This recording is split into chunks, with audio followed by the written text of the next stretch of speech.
Esta apresentação é basicamente uma pequena coletânea de algumas observações que eu tenho feito ao longo do tempo do que se sugere ser uma fonte recorrente na obra de Camilo Castelo Branco, nomeadamente referências que eu encontro ao livro de São Cipriano.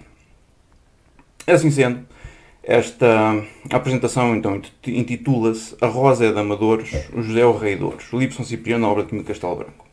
E então, para entrarmos neste tópico, acho que o ideal será, primeiro que tudo, tentar dar uma ideia do que é exatamente o livro de São Cipriano, para quem não sabe.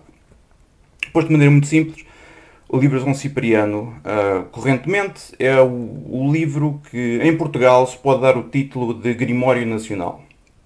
E Grimório é uma palavra, é um estrangeirismo, a regra geral refere-se a um livro que é uma coletânea de práticas e informação mágica, mas com uma preocupação com aplicabilidade. Não, é um livro sem teoria. E o livro de São Cipriano em particular é um livro que é produzido em Portugal, para um público português, e largamente com material oriundo de Portugal, embora isto por vezes seja um pouco ambíguo. E este é um livro que, desde, no mínimo, o século XVII, a referência mais antiga que eu até agora encontrei é um livro chamado Livro de São Cipriano, é de um processo de Inquisição, 1621. É um livro que desde o século XVII existe no território português. Portanto, é um livro que entre nós tem 400 anos e que, no fundo, continua largamente subexplorado, largamente subentendido e não estudado. O livro de São Cipriano refere-se a São Cipriano de Antioquia. E quem é que foi São Cipriano de Antioquia? Ora, São Cipriano, a história de São Cipriano é ficcional. Não existiu nenhum São Cipriano de Antioquia. A história tem origem em 3 textos do século IV, chamados Martírio de São Cipriano, a Confissão de São Cipriano e a Conversão de São Cipriano, que são textos de controvérsia religiosa, de um cristianismo novo que se tentava afirmar, e coletivamente eles contam a história de um feiticeiro pagão que é contratado para seduzir uma jovem cristã, mas devido a esta jovem ser uma cristã, os seus feitiços falham, e à luz disso ele acaba por se converter ao cristianismo e acaba martirizado.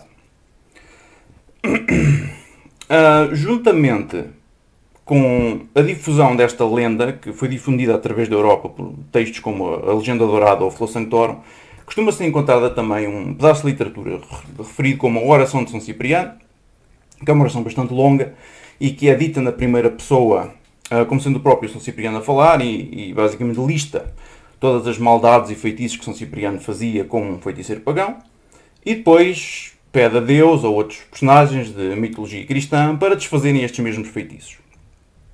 Assim sendo, esta é uma oração que é utilizada tradicionalmente para contra-atacar feitiços, o mal olhado e espíritos malignos, e ela é encontrada no mundo ocidental de um modo lato, inclusive há versões arábicas desta oração.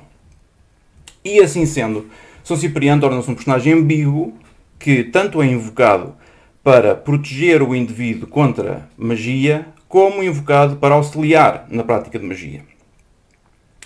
Entre nós, a associação do nome de São Cipriano na prática mágica, para além dos livros do século XVII, pode ser encontrada, inclusive, até ao século XVI. Um exemplo é na peça Exortação da Guerra, de Gil Vicente, 1514, em que o nome de São Cipriano surge associado a uma invocação de um demónio. Agora, o que eu creio ser a primeira observação de menções ao livro de São Cipriano, na obra de Camilo Castelo Branco, creio que vem num artigo de António Cabral, de 1987, publicado na revista Telos, intitulado Camilo às Voltas de São Cipriano. Ora, este não é um artigo propriamente extenso ou ambicioso nas suas conclusões, mas ele baseia-se numa observação que António Cabral faz em relação a 20 horas de liteira, em que a certa altura a seguinte história é contada. Isto está Camilo Castelo Branco a falar com António Joaquim e diz: "Não tens uma história de feitiços que me contes?" Disse eu ao meu amigo: "De feitiços não me lembro a história nenhuma, porém, no género mágico posso contar-te o que sucedeu com o meu tio João Manuel com o livro de São Cipriano. Tu sabes que nunca houve Cipriano nenhum que escrevesse o tal livro. E aqui António Joaquim está historicamente correto. Pois a crença popular e a especulação de algum velhaco novelista da Idade Média interventaram que São Cipriano, feiticeiro como São Gil, deixaram um livrinho que descobre tesouros. Eu nunca vi este livrinho, mas meu tio João Manuel jurou que o vira nas mãos de um padre do Barroso. E da empreitada com o padre deliberaram arrancar das entranhas da terra uns cofres de ouro soterrados pela Mourisma, no tempo em que os godos desceram de suas montanhas e a levaram de sobressalto e a ferros para as regiões africanas. Ora, para além disto, há que ser honesto, e António Cabral não se estende muito em relação a este certo. Acaba por oferecer uma lista de obras de Camilo, onde a temática de tesouros enterrados é discutida, que é uma lista francamente positiva, mas acaba por dizer, inclusive, Camilo não há de ter lido o livro de São Cipriano. Bom, e é aqui que eu discordo profundamente. Porque este excerto demonstra um conhecimento concreto sobre certos conceitos que circulam em torno do livro de São Cipriano. Muito particularmente esta questão de o livro de São Cipriano como associado a tesouros enterrados é um tópico recorrente. Se nós formos, por exemplo, ver etnógrafos do século XIX, como José Leite Vasconcelos ou Teófilo Braga, em que, quando estes investigadores abordam uma população rural no século XIX e perguntam qual é que é o entendimento que estes indivíduos têm acerca do livro de São Cipriano, invariavelmente a resposta que eles obtêm é: este é um livro manuscrito, costuma estar nas mãos de um padre, tem instruções para a utilização de ramos de oliveira para localizar um tesouro enterrado, e o próprio livro contém um ritual elaborado cujo único propósito é desencantamento de tesouros. Não só isto, mas consultando os arquivos da Inquisição, é preciso ter em conta que o livro de São Cipriano, o título, é uma coisa que se mantém ao longo da história, mas as descrições do que o livro contém vão-se alterando ao longo do tempo. E em particular no século XVIII, as referências mais recorrentes que temos ao livro de São Cipriano é novamente um livro manuscrito nas mãos de um padre e que é utilizado para desencantar tesouros. Ou seja, quando Camilo Castelo Branco menciona um livro de São Cipriano para desencantar tesouros, isto não é uma referência aleatória. Ele está-se a referir a uma coisa histórica muito concreta que indica que ele tem conhecimento, no mínimo, acertado sobre o que está a falar. Para não falar disso, nós até sairmos fora da questão manuscrita, o livro contemporâneo de São Cipriano, aquele que nós hoje em dia podemos, qualquer um de nós, entrar numa livraria e comprar, que é uma obra do século XIX também, possui uma secção bastante extensa que tem um ritual de desencantamento e encontrar tesouros. Portanto, Camilo Castelo Branco está a falar de uma coisa muito concreta. Para além disto, a temática da associação do livro de São Cipriano a tesouros enterrados na obra camiliana não se restringe unicamente ao 20 horas de liteira. No Judeu, isto perto do começo, temos o seguinte excerto: e se eu morrer de repente, já sabeis que trago neste dedo um anel em cujo interior do ar encontrareis decifrado o enigma, sem recorreres ao livro de São Cipriano, nem às revelações das Mouras encantadas ou desencantadas no Orvalho de São João. Muito mais relevante, o livro Óbolo às Crianças, que foi escrito juntamente com Francisco Martins Sarmento, um outro etnógrafo do século XIX e arqueólogo, centrado mais na região de Guimarães. E a certa altura, isto é um livro largamente humorístico, com umas histórias jocosas, e a certa altura o seguinte excerto é dado. É de advertir que naquela época pouco mais havia que particulares e irmandades dadas àquele lucrativo modo de vida. E aqui estão-se a referir especificamente a desencantar tesouros, a desenterrar tesouros. Entre estas contava-se a de São Cipriano. Algumas vezes de dia, a maior parte das vezes de noite, lá andavam por esses montes e vales uma troça daqueles ciprianistas com o livro do seu arago na mão, a competente vara da veleira branca, um padre, esse ia por seu pé, e os demais petrechos, e em sítios onde cheira a samoiros, depois de traçados os círculos mágicos, o sino Saimão e o resto, o diabo era intimado a apresentar os tesouros que ali guardava escondidos. Ora, também é preciso ter em conta que o próprio Francisco Martins Sarmento fez investigações extensas sobre o livro de São Cipriano. Estas, infelizmente, não estão publicadas, mas os cadernos manuscritos de notas estão guardados na Sociedade Martins Sarmento em Guimarães. E se alguém tiver interesse, no caderno 37, ele tem extensas notas sobre esta questão. Agora, tendo observado a recorrência das menções ao livro de São Cipriano como associado a tesouros, também é preciso tentar aqui talvez tirar algumas considerações que a origem desta informação em Camilo Castelo Branco poderá ser simplesmente ele tinha acesso a esta informação pela sua própria experiência de vida, o seu próprio contacto com populações, ou, exemplificado por Martins Sarmento, pode ser que a informação que ele utilizava para a construção destas narrativas, referente ao livro de São Cipriano, tivesse como origem o seu contacto com etnógrafos do seu próprio tempo, como Martins Sarmento, está provado que eles conheciam, ou até da leitura de livros como os do Vasconcelos. No entanto, o que sugere que o interesse pelo livro de São Cipriano em Camilo é bastante mais profundo é quando nós começamos a reparar que, para além destas referências explícitas ao título Livro de São Cipriano nas obras de Camilo, há outras referências que não são diretas. Eu dou aqui um exemplo. No Sangue. A certa altura, nesta novela, um personagem vai a uma bruxa e é determinado a fazer uma divinação. E a divinação que é utilizada é cartomância, seja, divinação com cartas de jogar. E é isto que é oferecido. Saíram-lhe dispostas as figuras do baralho, de tão molde com o desejo que, à terceira vez, a Sibila ganhou um ai de puro jubilo, estremecendo sob o tripode do capacho em que se amazendrara. O rei de Ouros, que era Inocêncio, calhava sempre de corpo e pensamento com a dama do mesmo naipe, que era Tomásia. Agora, se nós formos ao livro contemporâneo de São Cipriano, do século XIX, este também tem várias secções de cartomância. E uma delas, em particular, lê o seguinte: se uma senhora quer consultar as cartas, deve ser representada pela dama de Ouros. E o rei e o valete do mesmo naipe representam o corpo e pensamento do indivíduo de quem a consultante quer saber. Se é homem, deve ser representado pelo rei e valete de Ouros, e a pessoa consultada deve ser representada pela dama do mesmo naipe. Ou seja, o que isto sugere é que quando no Sangue Camilo Castelo Branco descreve um sistema de cartomância, o que ele descreve aparenta ser o mesmo sistema de cartomância que está no livro de São Cipriano, sugerindo que este livro é, no fundo, a fonte de onde ele vai buscar estas divinações. Muito mais dramático isto, e se calhar mais explícito, a filha do Arcediago, e isto é uma passagem um tanto extensa, mas acho que vale a pena ler. A Rosa é a dama de Ouros, o José é o rei de Ouros. Aqui sai a Rosa com o sete espadas, que é uma paixão de alma. Aqui está o José voltado para ela de corpo e pensamento, que é o valete de Ouros. Sai-lhe aqui outro homem, que é o seu irmão, mas ela vira-lhe as costas e dá-lhe mais palavras, que é o cinco de espadas. No meio disto sai-lhe aqui lágrimas, que é o cinco de copas, e a espadilha o afirma. Seu irmão, que aqui está com sete de copas, que quer dizer comidas e bebidas. Ela vira-se para o sete de paus, que é o gosto grande, e o sete de paus pela porta da rua. Aqui está a dama de espadas, que é uma mulher de má língua, por causa de uns dinheiros grandes, que é o dois de ouros, vê? Ela amanhã sai por caminhos. Aqui está o dois de espadas, e aqui está o as de ouros, que é uma igreja, e o quatro de paus, que é a tumba, valha-me Deus. Então, este texto, este excerto, tem uma série de cartas e suas significações. Se nós agora sublinharmos estas todas e compararmos com o livro contemporâneo de São Cipriano, com as significações de cartas que ele dá, temos que 5 destas são correspondências diretas.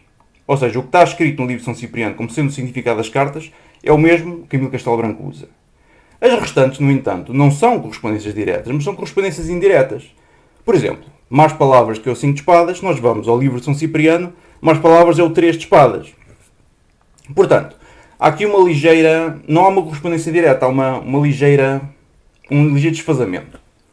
Agora, isto pode querer dizer várias coisas. A primeira, que eu acho que é uma conclusão justa. No mínimo, quando estamos a falar de cartomância, sempre que Camilo Castelo Branco precisa de utilizar um sistema de cartomância, ele recorre ao livro de São Cipriano. Não creio que isto seja uma coisa absurda de se dizer. No entanto, temos agora duas hipóteses. Uma é que ele estava efetivamente a utilizar o livro que nós hoje conhecemos como sendo o livro contemporâneo, mas podia ter copiado o sistema de cartomância, mas fez as suas próprias alterações. Como é óbvio, Camilo Castelo Branco não é obrigado a seguir o livro de São Cipriano à risca, e, portanto, fazia as alterações ou as emendas aos significados de cartas que estão presentes neste livro, por qualquer razão que fosse.